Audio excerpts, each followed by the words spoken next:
ఇంట్లోనే ఈజీగా అంటికాయ బజ్జీ తయారీ. హాయ్, హలో, నమస్తే అండి.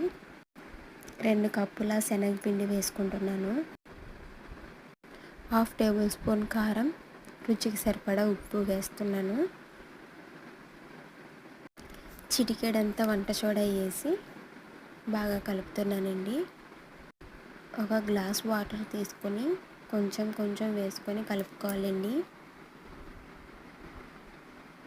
ఉండలు లేకుండా బాగా కలుపుకోవాలి. 2 కూర అంటికాయలు తీసుకొని పైన చెక్కు తీసి ముక్కలు కోస్తున్నాను. ఒకటైతే రౌండ్ షేప్ కోసాను, ఒకటి నార్మల్గా కోసాను. స్టవ్ పై ప్యాన్ పెట్టి ఆయిల్ వేస్తున్నానండి. ఆయిల్ బాగా కాగిన తర్వాత